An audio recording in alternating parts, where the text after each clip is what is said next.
Hello my lovelies and welcome back to another week on this bookish space of the internet. I have missed you. We are now, as of now on, doing weekly content instead of just fortnightly. We are now going to be uploading every single week, which is very, very exciting. I have literally planned every single video for the rest of the week, for the rest of the year. And no, I am not exaggerating. So you and me, we're locking in on this social media game for the rest of the year. Today we are doing a beginner's reading guide, and most of these books are featured on BOOKTOK, I'm not gonna lie, but hey, BOOKTOK most of the time knows where it's at. Now, if you were to say early 2020s BOOKTOK, these are the books that they would have you talking about. The Chestnut Spring series by Elsie Silver, the Twisted series by Anna Huang, the Dreamlayer Billionaire trilogies by Lauren Asher, and the Dirty Air series also by her, some Lucy Score, The Love Hypothesis by Ali Hazelwood, and The Spanish Love Deception by Elena Armas. Let's not forget some Tessa Bailey, a woman who has created a lot of hype over the years. And let's not forget Taylor Jenkins Reid. I actually don't own any books by her, unfortunately. Now, clearly I own all of those books, so I cannot come on here and say that they are not good books. Do I think some of them are overrated?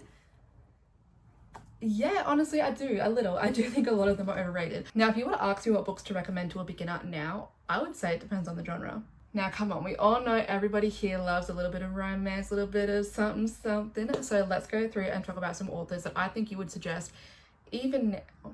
Just a note, some of these are going to be authors I did just show. To start off with, we have Hannah Bonham Young. Now, I've recently just become a fan of her work, and honestly, I've read both of these books. 5-star and 6-star reads for me. Honestly, I think these books were absolutely phenomenal. The representation in them were also amazing. Now, Out on a Limb follows Win and Bo. Now, I actually did not realize this until I started reading it, but Win does have a limb indifference. She has a small hand, and then Bo also has a prosthetic leg, which is quite clear based on the cover. They have one steamy night that leads to an accidental pregnancy, which then leads to their relationship. This book is honestly so great. The one thing I love about Hannah Bonham Young is that her relationships are so green flagged. There is no toxic masculinity, there is nothing, there is no red flags whatsoever. Her bookmen are honestly just amazing. There's tension, there's laughter, there's something that pulls at the heartstrings. These books are honestly just amazing. And then you get to Next of Kin. Now, this book follows Warren and Chloe. They are both just kids that have been done wrong by the system, and they are just trying to raise their younger siblings. Chloe is just out at the shops doing her groceries when she gets a phone call that her mother, yes, her mother, when she is in her 20s, has had another baby. Now, her mother is an alcoholic, and she gets a phone call that says, hey, do you want to come adopt your sister? Because your mother just gave birth. And then Warren is trying to get custody of his 15-year-old deaf brother, but they are both falling short in some aspect.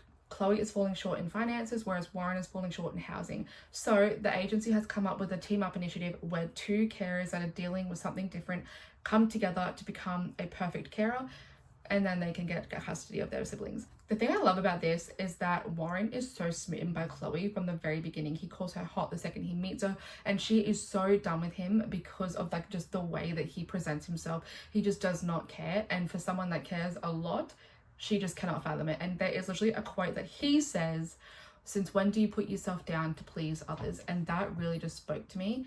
And he has since become one of my contemporary favorite book boyfriends. I have yet to read any more of her books, but honestly, her books are the standard for bookmen now. And I mean, the covers are beautiful, as you can see. Next, I do have Amy Dawes' 9-month contract. There is something about this book. Is it a good book? To be honest, no. I don't think it's very well written, but I did really enjoy it. I slammed through it. I read it very, very quickly, and it's an interesting concept. Now, again, with the accidental pregnancies, except this one is no accident, as you can tell by the title. It is a small town, grumpy sunshine romance. He is a mountain man looking to pay someone to be a surrogate, basically. And she is more than willing because she needs the money. Little did she expect to actually fall for the mountain man and to actually develop fondness for the baby that she's growing. It is a weird concept, I'm not gonna lie. Like, it's interesting, but it's also weird because that just would not happen in real life, I don't think, anyway. And if it did, I feel like there'll be some major red flags with some contracts here and there. She is also curvy, so there is some plus size representation there, and this is part of a series. I own the rest of the books, I just haven't read the rest of them yet, but he is brother number 1 of 3, and then I'm pretty sure it is his niece that is setting him up, and I'm pretty sure the niece has her own book that's now just being released as well. But yes, is it a very good book? To be honest, no. But is it a silly, goofy, fun time and it will get you in the door? Absolutely, yes. Now, we are coming back to some books that I have already mentioned, and that one is The Spanish Love Deception by Elena Armas. Honestly, This book got me into the BOOKTOK books, honestly, and it's a thick one. It is good. It is a workplace romance. I'm pretty sure he's her boss from what I remember, but it has been like 4 years since I've read this book. I am due for a reread, I'm telling you that right now. Oh yeah, I need a reread of this book. So yes, it is her boss, and they are going to fake date for her sister's wedding, and they have to go to Spain. He is a 6'4" blue-eyed pain in the ass, and oh my god, I'm loving it. I do remember there is a scene where she does forget to eat and she does kind of get a little bit woozy, and then he gets mad at her, and then he continues to carry power bars so she never goes hungry. A man after my own heart with food. Are you kidding me? This book honestly it just sets the standard, you know what I mean? Aaron Blackford. A wedding in Spain, the most infuriating man, and 3 days to convince your family that you're actually in love. I would like 14 of them right now, please. Thank you very much. You can never go wrong with a fake dating romance, which is where we lead to the love hypothesis. I did just have a reread of this in preparation for the movie coming out, and oh my god, I remembered why we love men who yearn. Adam Carlson is a man obsessed. He has been frothing over her since before she even knew him, because they met when she couldn't see him because she has glasses and she dropped her glasses. She was trying to use contact lenses. It was a whole thing. She didn't know who she was speaking to, but he knew and he remembered, and he's been obsessed with her for years. And she's a smart woman. We love a smart woman. We love a woman in STEM. We love the representation. Even just thinking about this book has me so giddy because their relationship is just top tier. There is a reason why this was popular a few years ago, and there's a reason why it's being made into a movie now. Did I mention that he's a professor and she's a student? Not her professor, not his student, but still regardless. Okay, again, another one that we have already mentioned, but that is Flawless by Elsie Silver, but I'm going to one-up it. I'm also going to bring up Wild Love. Now, do I love Wild Love? No. Do I love Flawless? Like, it's fine. These, honestly, they're not my favorite in their respective series. I honestly prefer Heartless, and then I prefer Wild Eyes. I would actually safely say that Wild Love is my least favorite of the series. Don't hate me, but I do prefer Rose Hill to the Chestnut Springs, but maybe that's because it's been so long since I've read Chestnut Springs. I have been reading Fever Dream. If I have, I mean, I'm like 85% of the way through it, but I've put it down and I haven't been able to pick it back up. It's not that it's a bad book, I just haven't felt the urge to pick it back up. So I think it's just falling a little bit short for me. But also, fun fact, the fact that they're both pink, like, come on, if you're a girl's girl, if you're a girly girl, you're gonna have to read these books, honestly. And did I mention that this one is your brother's best friend? Now, if you're after some cowboy romances, we have some Paisley Hope. Now, this is the second book of this series. That is because the first book is downstairs. I do not have it with me currently. But this is the second book in the Silver Pine series. And have I read them yet? To be honest, no. To be honest, I have not. But I really, really enjoy Paisley Hope. So I know for a fact that I'm going to enjoy this. And they're not only cowboys. She also has a book with a sheriff and a fireman. She has another book that also has a fireman. It's the Protect, Honor, and I think there is a third one, but I cannot think of the name. But they are also very, very good. They are firefighter romances. And it is written by, each of the 3 books is written by a different author to kind of give you like a different vibe. And weirdly enough, Paisley Hope's is my favorite one of all 3. They are very, very good. I do also recommend those as well. Do I know anything about this series? To be honest, no, that I don't. But Paisley Hope is really, really good. So I just have no doubt that this is going to be a great series to start with, especially if you love a cowboy romance. Now, for some books that I don't have the physical copies of, Rebecca Jenshak, she has some great little sports romances that honestly, they're so good and they're just so fluffy and cute. And she does have great representation. She does have one that does have a deaf MMC. She also has one that is a gymnast crossed with a motorcyclist, like a dirt bike rider. I also think they're great for beginners because they're just very fast paced, they're quite easy to read, and it's just really good. We also have K.A. Tucker, specifically these books. Now, I would not say that they're very good books at all. Honestly, I don't think that they're that well written. But I think about these books almost daily. I don't know why, but I think about these books daily. Here's a billionaire, and on her first day of the job, not even their first day on the job, the first night she's there, because it's in Alaska, so she has to relocate to Alaska, and they have like a welcome party for all the staff. She gets drunk, and a bearded lumberjack man takes her back to her room, and she's basically like stroking his beard, feeling him up. She's a virgin, by the way. And then she basically just calls him like the most hottest man she's ever seen. Turns out it's her boss, and he shaves his beard, and she's like, oh my god. And then he ends up relocating her to become his assistant because he just wants to be closer to her. And then they have a very not very assistant-like relationship. It goes for, I think, about 5 books, honestly. There is a breakup at one point where she does sleep with others, but those are some of the most spiciest scenes that you'll ever read in your life. And there's just a lot of like, there's a lot of 3-ways. It's just honestly a very spicy, very good time book, and I think about it nearly daily. Now, if you're after something with a little bit of slow burn, I've got the girl for you. We have some Mariana Zapata. You might know Mariana Zapata from Luca with Love. They are 2 ice skaters who are enemies to lovers. The thing with Mariana Zapata is that they are like enemies, or like they just don't get along, or they're just not a couple until honestly 90% of the way through the book. And why would you have it any other way if you're after a slow burn? So a lot of people know her from Luke Off With Love, or even her All Roads Lead Here and her Wall of Winnipeg and Me. So this one is, he is a grumpy neighbor and she lives in his shed basically, but she saves his kid's life by taking the kid to the hospital, and he's like forever in her debt kind of thing. And then he does save her up on a mountain. He is a forest ranger and she just got a job at like the local supply store, so she asks him for help trying to figure things out, so he does kind of tutor her a little bit. It's very, very good. And then the Wall of Winnipeg and Me, she is his assistant. He is a professional football player and everybody thinks he just has a stick up his ass, but he's just very determined to his sport. And then there is a marriage of convenience because he's trying to get his green card. Honestly though, I have 2 favorites. I have Wait For It and also Underlock. They are my 2 favorites.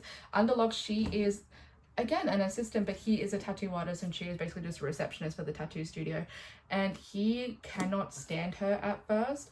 He calls her a princess. They get together in 60% of the way through the book.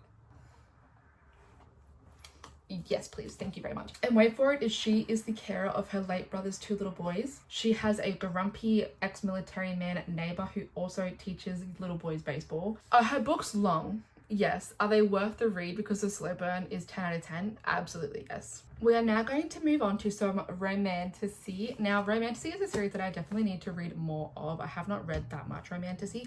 Another romantasy book that I have not actually read, and that is A Court of Thorns and Roses. I am doing a reading vlog of this soon, but from what I have googled, this is a very good intro to romantasy. It's easier to follow. It's not so heavily fantasy built that you can't follow it through. I think I've read the first 30 pages. I read that she killed a wolf, and then that's all I read. But I will say the first 30 pages was definitely giving me the Hunger Games, because they were living in squalor and then there was just this big fence that led to kind of higher wealth. But I am really looking forward to reading this one, so maybe if you guys have read it, you can let me know if it's any good. Next we have Quicksilver. Now, I love Quicksilver. I have yet to read Brimstone, but I do love Quicksilver. I'm pretty sure I rated this 5 stars. This one follows Sarah Fane, who has the ability to basically wield metals, and that is something that has not been around for a long time. So she is like high commodity. This is a fae romantasy, so they're like fairies and there's some like high lords. When I read fantasy, they're kind of those books that kind of go in one ear out the other. When I'm reading it, I'm having a really good time, but then when I try to think about it afterwards, I kind of forget what it's about. But honestly, I'm like that with most books. I feel like all I've talked about is I don't remember how it goes, but it's really good. Like literally I'm sitting here and I'm blanking on what the hell this book's even about, but it's really good, I promise you. Okay, I promise you I know exactly what this book is about, and that is Fourth Wing by Rebecca Yarros. This is a really good intro to romantasy, because I was also a beginner in romantasy and I thought this was really good.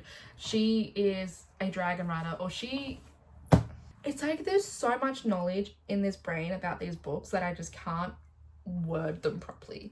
This is an enemies to lovers. Xaden is meant to hate Violet with his whole being because his mother is the reason that his father is dead, but he just can't find himself to hate her because there's just something about her. She's just so frail, so weak. He can't hate her because she has this condition. Oh my god. She has this condition where basically the slightest bump into her arm will cause her to like basically snap a bone, and yet she's expected to ride dragons. Like, are you kidding me? Now, if you read this series, just know the 3rd one will end on a cliffhanger and you will want to die. Now, there is a scene in the 2nd book, My House, My Chair, My Woman. Now, if you like dragon riders, if you like magic welding, if you like sorrow, if you like, you know, loving a book so much that it rips your heart out, this is the one for you. Yeah. Next, we're going to talk about sports romances. Now, would I say You Swear is inherently a sports romance? Yes, but no. This book is just soulful. This book is heart destroying. This book is a 5-star read for me. He is so happened to be a college football player, but it is so much more than that. Now, this book does follow Ariana and Noah. This one is a dual POV. I have not been saying that, but pretty much all of the books that I've been talking about have been dual POV.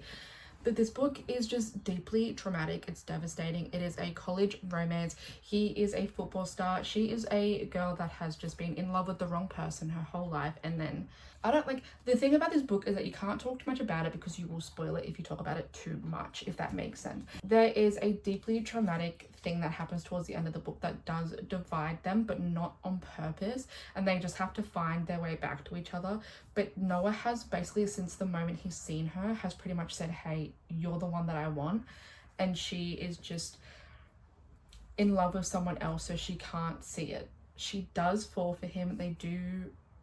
It's a very bittersweet, sad ending. Like, it's bittersweet because it's good, but the whole book itself is very bittersweet. And I think the author is teasing that this may become a movie or a TV show. But if I'm convincing you to read anything from this, please read this because it is so amazing. It's friends to lovers. I'd never hurt her. You already did. I have to move on before I get really upset. The off-campus series follow a group of friends that all live together in college, and they all have their own kind of series within the book. The deal is about Garrett and Hannah. Obviously, they are a tutor-tutee fake dating relationship, and then it falls real. There is also some trauma there from her past. The mistake follows John Logan and Grace, and they are a second chance redemption arc. He basically has to overcome his fear for his future. Then there is obviously the girl, which is Ali and Dean. They are a friends with benefits secret dating relationship. Theirs is also just really good. I won't lie, I tend to skip Tucker's book, but let's just say there is a reason why they talked about the fruit in the off-campus series when it comes to Tucker's book. But this is a very good feel-good sports romance, and it's quite easy to read, really easy to follow. Definitely a good one to start with. I also have the Vancouver Storm series. I only own the first 2, but there is about 5 or 6 books out, including one with the coach. This is an iced hockey based series where it contains multiple characters from the same team, which they so often do. This first book follows Jamie and Pippa. They are two individuals that had crushes on each other in high school, but now they find themselves living together. She is his live-in assistant. He is the goalkeeper for the Vancouver Storms. Let's just say there is a scene where he does give her a hand with a toy that he bought her. If that doesn't convince you to read the series, I don't know what will. But I will say they do only get better in the Vancouver Storm, in my opinion. I definitely think the best one is Alexi, who is the last of the players. And then the last book is the coach. Now, if you're into ice hockey, we also have the DC Stars series by Chelsea Cruto. There are still 2 books that are yet to be released for this series. They're coming out later this year. But the first, I think it's 4 or 5 books that are already out. Let's just say that they're very good. The first one is an enemies to lovers situation. She is the first female on an all-male team, and he's the team captain. And there's such girlhood in those books too. Like, they're all very strong, independent girls. They don't need a man, but that man is going to be walking on a leash, if you know what I mean. Another series that is very highly talked about on BOOKTOK, and that is the Mile High series. Now, there is a reason this book is so popular. It's because they're really fucking good. My personal favorite of the series is The Right Move. It follows Ryan and Indy. They are a fake dating, forced proximity kind of relationship. He calls her Blue. The first one follows Xanders and Stevie. They are a friends with benefits relationship. She is the airline hostess for the private plane that his hockey team uses, and they get a little bit crazy when they're in town, if you know what I mean. The second, obviously, is Ryan and Indy. Indy is Stevie's best friend. Ryan is also Stevie's brother. Ryan is also a basketball player. And then you got Caught Up. Caught Up is a baseball romance. It follows Kai and Miller. Now, Kai is on the baseball team, and his coach has a daughter named Miller. Kai is a single dad, and when Miller's like chef dreams kind of fall through, she decides, fuck it, I'm gonna take the summer off and I will just babysit that guy's kid. She follows the team around with the kid. I forget the kid's name, to be honest, and yeah, it's really good. He basically asks her to come make a home with him because she is just someone that never has found a home for herself, and he asks her to make it with him. Continuing on with the baseball, we have Play Along. Talk about a man who fucking yearns. Isaiah Rhodes, why are you so obsessed with me? This one follows Isaiah and Kennedy. Now, Isaiah is actually Kai's brother. And Kennedy is the only woman on staff for their baseball team, and they accidentally get married in Vegas. He has been pining for her for so long, but she's been dating someone, and the second that she is no longer dating that man, why are you so obsessed with me? That's literally their wedding song, and then he makes it his outro song when he walks onto the field. Then we're going back to the hockey. This is Rio and Hallie. Now this one is so fucking bittersweet. They are childhood friends to lovers. They were childhood lovers, I believe, as well, and then they became strangers and then back to lovers. She is his interior designer for his house. Their relationship is just so sweet. The second he sees her on a date with an older man, like the first time he sees her in years, he's like, who the fuck is that? Get him out of my game. This is my second favorite in the series. So good. And the redemption and the ending, it's so bittersweet because it ties all of them together because they're all one big friend group. But it has introduced the spin-off series very, very well from Hallie's point of view. I'm very excited for the spin-off that comes out, I believe, in November this year. Now, a series that I do not see talked about enough is the Linda New series by B. Celeste. The first one is Dare You to Hate Me, and the second one is Beg You to Trust Me. There is, I believe, 4 or 5 of them. The first 2 are my favorite in my opinion. This one follows Ivy and Aiden. They are childhood friends to strangers to lovers. She runs away basically when they're in high school, and he spends a while trying to find her, and he can never find her. But he ends up going away for university. Obviously, he is a football player. He does get drafted early. And let's just say that she meets him for the first time after a long time, and he just does not want to let her go. I dare you to hate me, Ivy, because we both don't. No, you don't. You couldn't even if you tried. The boy whose initials choose to doodle hearts around still is attractive, still is dedicated, and still has a place in his heart for Ivy no matter how hard she tries to push him away. Thank you. I'll just tap this one. Thank you. And then the second book in this series follows Danny and Skylar. She has gone through a trauma at the beginning of college, and she just has not let her guard down. Think very similar to Off Campus. And he basically becomes her friend and promises to watch out for her and to watch over her, and then they do fall in love. They do have the most wholesome relationship out of the whole series. They even get a turtle.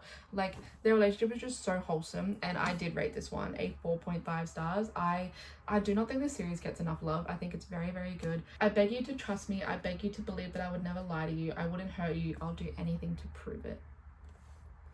He's just so good. Another series that I think is good that I don't see talked about enough is Mads Rhapsody. Now, I think it's Ice Hawks. I've only read the first one, but it was very insta-lovey, very insta-swoon, but it was so good. It was just so fast-paced, so quick and easy to read. I have yet to read the second one, but it is on my TBR to read very soon. Now, I would not call this book a beginner-friendly book, but if you are in the mood to have your heart ripped out, I would highly recommend the Boys of Tommen series. The first one is Binding 13, and then it goes Keeping 13, Saving 6, Redeeming 6, Taming 7, and Releasing 10. They are the most bittersweet, heartbreaking, absolutely soul-crushing books with the best found family you will ever read in your entire life. The books follow each couple. So the first 2 books, which is the 13, follows Johnny and Shannon. Saving and Redeeming 6 follows Aoife and Joey. And then Taming 7 follows Gibbsy and Claire. And then Releasing 10 follows Liz and Huey. When I say that this book genuinely is the best series I have read in my life, I mean it. I am not one of those toxic people in the fandom. It is quite a toxic fandom, but this book genuinely changed my life. They are just the most soul-crushing, amazing books. These books deal with some really heavy topic. There is domestic violence, there is child abuse, there is sexual assault, there is drug addiction, drug usage. It is a very, very heavy series to read, but when I tell you it is the most perfect found family you will ever read about in your life, I would never say to read this if you or someone that struggles with really, really bad mental health, because I do not think that it will genuinely, I think it would genuinely make your mental health worse if you read this series. But I will say that I absolutely love the Boys of Tommen series, and I honestly think that they are the best books I've ever read in my entire life. Last but not least, we are going to talk about some dark romance options. Now, dark romance is my forte. I love me something dark. I love me something smutty. I'm not someone that reads books written by men, but if Jagger Cole writes it, I am going to read it. Jagger Cole's writes about mafia families. He has one about Greek mafia, the Irish mafia, the Russian bratva. He just has one about everybody, and they're all interconnected standalones. He has also just released a spin-off series, which is all of their children. Now, his are just they're not complex, like in the sense that they're complicated, but it's such a wide range of books that they're all interconnected, that's why it's complex. But he definitely writes about men that like to wear masks and chase their women around forest, let's just say. I think if you were to start with dark romances, I would genuinely recommend Jagger Cole as someone to start with, because his books aren't too dark. They're not too graphic in the way that they talk about like the mafia side of things. They're not overly graphic, which a lot of books you will read actually like describe dismembering people to you. His books aren't really like that. They're quite tame in that side of things, but they are very, very spicy. But also, just the same with all these books, all these dark romance books, please check your trigger warnings, know your own limits. Now, the next one is the Maid series by Danielle Laurie. Aren't these covers just stunning? I do have the first one. I just am lending it to a friend, so I don't have the physical copy on me at the moment. But these are one of the first dark romance books that I actually read. Now, the first one is The Sweetest Oblivion. That one follows, I believe, Nico and Elena. I could be getting her name wrong. I can't remember. But then the second book follows Christian and Gianna. I've only read this one once. From what I remember, I wasn't the biggest fan of this one, but I think I might need to give it a reread and give it another go, because he is someone that most people are obsessed with. But my favorite is Ronan and Mila. He is a Russian Bratva member. Yeah, he knows exactly who she is the second that she steps into Russia. She steps in trying to find out things about her mother. Let's just say she finds out more than she's willing to bargain about her father, and Ronan is willing to use her as a scapegoat. Has her tied up naked in a bedroom just to embarrass her, because she had a crush on him. She does hold up a gun to him in his own bedroom, and then he has her sleeping outside with dogs, but he can't even do that for very long because he becomes instantly obsessed with her and has to bring her back inside. Talk about mafia men that are whipped by their woman. That's the Maid series. Next, there is Sinners Anonymous. Now, Sinners Anonymous follows 3 brothers who basically have created a Sinners Anonymous hotline. Basically, you are to call this hotline and tell them about your darkest secret, and they will pick someone once a month for one of the brothers to go in. Now, little do they know that in the first one, I do forget her name, but she has been ringing the hotline and confessing like these smallest sins, like, oh my god, I threw a piece of litter on the ground, like in the way that like it's kind of annoying the other 2 brothers, but the one that's obsessed with her, yeah, he's eating it up. And she is actually wed to be married his creepy pervy older uncle. Let's just say that wedding does not happen because the nephew does not allow it. My favorite personally is Gabe. His is the last book that comes out, but Rafe Visconti, he is a pussy whipped man who fucking yearns and begs on his knees to the point that he has 2 books. Him and his girl, they have 2 books written about them because they're just that good. Just that good. Next is S.J. Tilly. Now, S.J. Tilly does have a series of 4 books called Nero, King, Dom, and Hans. They are all mafia men with some plus size representation in the FMCs. They are all bigger women and the men love it. They are all dark for their own reasons. In the first one, he literally climbs up the pipe leading into her balcony so he can come into her room while she's awake watching The Wizard of Oz, mind you, and he just sits there. Police sirens gone off outside while he just takes her popcorn and starts eating it. Yeah, he's obsessed with her from then on, and then buys the apartment across from her so he can peek into her apartment with binoculars. And then she wants to lose her virginity, so she just leaves the balcony open, hoping for him to come, and he does. And let's just say, after that, she ends up living with him. In the second one, she's on a date with a man, only to discover that that man is married. Yeah, married to King's sister. Yeah, so she actually witnesses King murder him, and then he ends up forcing her to live with him, and they end up getting forced married. Now, if you're just slowly getting into dark romance, C.R. Jane would definitely be a good person to slowly introduce yourself to. She does have a pucking series. It's called the Pucking. It's like the Pucking Wrong Guy, the Pucking Wrong Man, the Pucking Wrong Date, the Pucking Wrong Rookie. I have read all of them. I did eat them all up. I would not say that they are great books, but they are definitely very good for beginners. It is a ice hockey, dark romance ice hockey, where all of the men on the team are genuinely obsessed with their women, and all of them end up doing something to their downstairs area, whether it's a piercing, whether it's a tattoo, whether it is something, they get something done down there for their women. One of them was a virgin, and so she bleeds for her first time, and let's just say he gets something tattooed onto him. The fuck kind of books am I reading? If you're after something that has a little bit more storytelling to it, you will love the Runic series.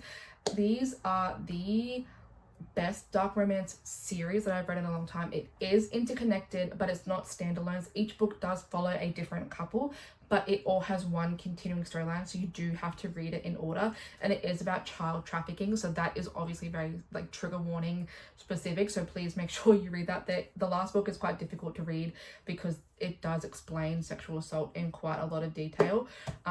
Do know that they do get their revenge, but it is quite dark. There is an enemies to lovers, there's instant obsession, there's childhood friends to lovers, there is forced proximity. It is a really, really good series, but it is also very dark. If you're after something dark but it's a little bit more on the lighter side, I do have these books here. Lights Out is a dark romance comedic kind of thing. She is his roommate's ex-girlfriend, and let's just say he becomes instantly obsessed with her. He has a BOOKTOK account, and he is a hacker, so he has hacked her work feed. He watches her at work because she is a nurse. He also has placed cameras inside of her apartment, and let's just say he watches her. And then he watches her watch Mark's talk videos, and then he recreates the mask top videos that she watches, so she pops up on his feed. She says, "Oh my god, I wish you would break in and do that to me." Your wish is my command, let me just say. This one definitely does have a lot of humor to it, so it's just that little bit lighter. These are also spin-offs of it.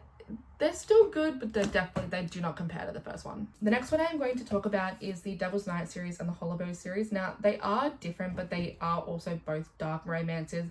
A group of 4 MMCs who have a dark past and they're now grown up, and each one is an interconnected standalone series, but each book focuses on a different couple. In the Hollow Boys series, let's just say one of them is a serial killer, and then the girl is also a serial killer, and they're both just morally grey, and he does not want to have a bar of her, but then he discovers she also serial kills, and he's like, I'm actually intrigued by you.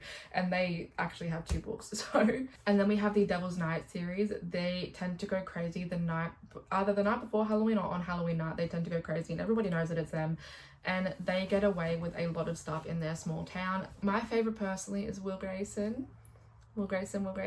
Now, even though I'm not giving you much to go on for these series, they are both very good, and they are beginner friendly because they're not overly dark. They do kind of tread the murky waters, but they're not overly dark. There is a scene in Devil's Night where she is actually blind, she cannot see, and he is married to her sister to get close to her, and she is having some self-love in the bathtub, and he is right there next to her while she's doing it because, well, he married the wrong sister. He wanted her instead. He also teaches her to drive. It's so cute. Now, the queen of dark romance has to be Rena Kent. Again, I do have the first book of the series, but it is being lent to a friend, and I haven't bought the last few books yet. But she has the Legacy of God series. She has the Gods and Monsters series. She is just the queen of dark romance, and honestly, they're all very good, beginner friendly. They are dark, but they never cross a line where you have to be like, holy shit. She is nothing like H.D. Carlton, where you kind of have to take a step back. Hers are flirty, hers are dark, hers are just a little bit of a really goofy, silly, fun time. The men are morally great, the women are here for it, and there's lots of chasing and mask play scenes. That is all for now, my lovelies, but I hope that I gave you guys some inspiration for your next reads. If you agree with me, please make sure to let me know. If there are any books that you think that I should have added to this list, let me know in the comment section down below. If you like this video, please make sure to give it a big thumbs up and a subscribe for me. I hope that I convinced you to read some of these books. I hope that I've given you some new ones if you're someone that already is a reader. I hope that I actually explained some of them in enough detail. Some of them I'm a bit foggy on. It's been a very long time, but I hope that it was enjoyable enough to watch anyway. I love you guys. I'll see you on the next one.